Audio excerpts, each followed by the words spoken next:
بسم اللہ الرحمن الرحیم۔ السلام علیکم۔ ہمارا آج کا عنوان ہے الفاظ متضاد۔ بعض الفاظ معنی کے لحاظ سے ایک دوسرے سے الٹ یعنی ایک دوسرے کی ضد ہوتے ہیں، انہیں متضاد الفاظ کہتے ہیں، جیسے دن کا الٹ رات، اچھا کا الٹ برا، کالا کا الٹ سفید۔ اسی طرح باقی تمام دیے گئے الفاظ کے متضاد یہ ہیں: نور ظلمت، سخی کا الٹ ہے کنجوس، جانا کا الٹا ہے آنا، بہادر بزدل، نقلی اصلی، بیمار تندرست، شریف بدمعاش، ابتدا انتہا، سکھ دکھ، اتفاق اختلاف، اندھیرا اجالا، شہر گاؤں، ہلکا بھاری، گورا کالا، مالک نوکر، ماضی مستقبل، بایاں دایاں، ٹیڑھا سیدھا، جنت دوزخ، اندر باہر، عروج زوال، نقصان فائدہ، پانی آگ، بڑا چھوٹا، دور نزدیک، باریک موٹا، انکار اقرار، صلح جنگ، وزنی ہلکا، مرد عورت، مہمان میزبان، عرش فرش، خوشبو بدبو، شرک توحید۔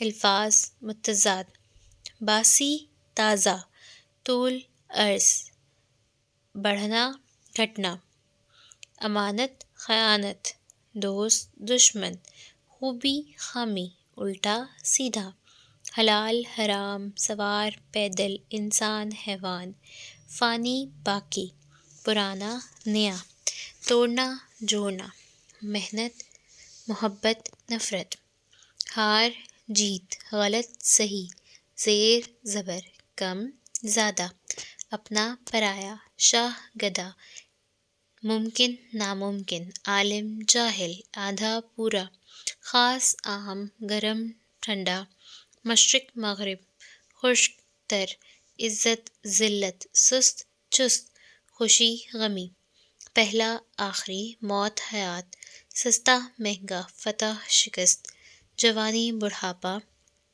زندگی موت، کل آج، امانت خیانت۔ آئیے مشق کی طرف چلتے ہیں۔ متضاد الفاظ کسے کہتے ہیں؟ یہاں آپ نے متضاد الفاظ کی تعریف اپنی کاپی پر لکھنی ہے اور چند مثالیں بھی لکھنی ہیں۔ سوال نمبر 2، مندرجہ ذیل الفاظ کے متضاد لکھیں۔ یہ آپ نے اپنی کتاب پر ہی پر کرنا ہے۔ پرانا کی ضد یا پرانا کا الٹا کیا ہے؟ نیا، توڑنا جوڑنا، محبت نفرت۔ اسی طرح باقی دیے گئے الفاظ کے بھی آپ نے متضاد لکھنے ہیں۔ سوال نمبر 3، خالی جگہ پر متضاد الفاظ لگا کر پر کریں۔ کاروبار میں نفع اور ڈیش ساتھ ساتھ ہے۔ نفع کا متضاد کیا ہے؟ نقصان۔